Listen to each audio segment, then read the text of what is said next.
അതുപോലെ തന്നെ മൂവ്മെന്റ്സിനൊക്കെ ഇത് കേപ്പബിൾ ആണ്. ഇത് അതായത് നമ്മളൊരു കമ്പനിയിൽ നിന്ന് ഒരു സാധനം മേടിക്കുമ്പോൾ എപ്പോഴും അതിനൊരു ഡെമോ ഉണ്ടാവില്ല, അതായത് നമ്മളൊന്ന് ഉപയോഗിച്ച് പഠിക്കാനായിട്ട്. അതുപോലെ തന്നെ കുറേ ആക്ഷൻസ് എടുക്കുന്നതാണ് ഇത്. അതായത് ഇപ്പം നമുക്ക് റോബോട്ടിനെ മുതൽ പുഷപ്പ് പഠിപ്പിക്കാൻ പറഞ്ഞാൽ നമ്മളെ മനുഷ്യന്മാർ ചെയ്യണ അതായത് എല്ലാ ജോയിൻസിലെ മൂവ്മെന്റ്സിനും ചെയ്യണം. 16 മോട്ടറുകളാണ്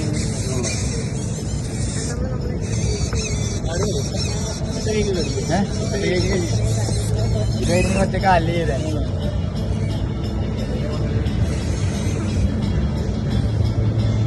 ഡാൻസ് ഒക്കെ കളിക്കാൻ ഇതൊക്കെ ഇവർ തന്നെ സെറ്റ് ചെയ്താണ്, കമ്പനിക്കാർ തന്നെ സെറ്റ് ചെയ്യണ ഇതാണ്. ഇതുകൂടാതെ തന്നെ നമുക്ക് തന്നെ ഇതിനെ കോഡ് ചെയ്യാം. അതായത് ഇന്ന സാധനം കാണും പിന്നെ ചെയ്യാം അങ്ങനെയൊക്കെ പറഞ്ഞ് ചെയ്യാം. ഇന്ന കാണല്ല ഇന്ന പാട്ടിന് ഇന്ന സ്റ്റെപ്പ് ഇന്ന അങ്ങനെ കോഡ് ചെയ്യും. എന്നാലും ബ്ലോക്ക് കോഴ്സ് എന്ന് പറഞ്ഞ സംഭവമാണ് അതിന് യൂസ് ചെയ്യുക. അതായത് നമ്മളൊരാളുടെ ഇംഗ്ലീഷിൽ എങ്ങനെ കമ്മ്യൂണിക്കേറ്റ് ചെയ്യുക അങ്ങനെ തന്നെ നമുക്ക് ഇത് ചെയ്യാം. അതായത് ഇങ്ങനെ ഒരു ബ്ലോക്കാണ്, ബ്ലോക്ക് അങ്ങനെ ഡ്രാഗ് ചെയ്തിട്ട് ഇഫ് എന്ന് പറഞ്ഞൊരു ഇവന്റ് നടക്കണ്ടേ.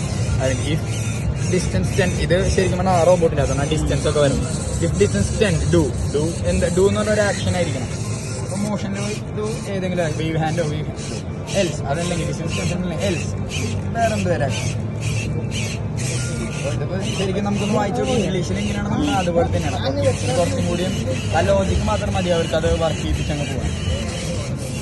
അതാണ് എൻ്റെ മെയിൻ യൂസ്. പ്രാക്ടിക്കൽ ലൈഫിൽ എന്തെങ്കിലും കിഡ്സിന് ഇങ്ങനെ ഒരു കോഡിങ് ഇൻട്രസ്റ്റ് കൊണ്ടുവരിക, അവർക്ക് ഇതൊക്കെ കാണുമ്പോൾ ഒരു കൗതുകമാണല്ലോ. ഇവർ ചെയ്യണ കൂടെ അപ്പം തന്നെ എല്ലാം അപ്ലോഡ് ചെയ്ത് വർക്ക് ചെയ്യിപ്പിക്കുകയും ചെയ്യാം. അപ്പോൾ അതൊക്കെ കാണുമ്പോൾ ബാറ്ററി ഒക്കെ എത്ര വരെ യൂസ് ചെയ്തു?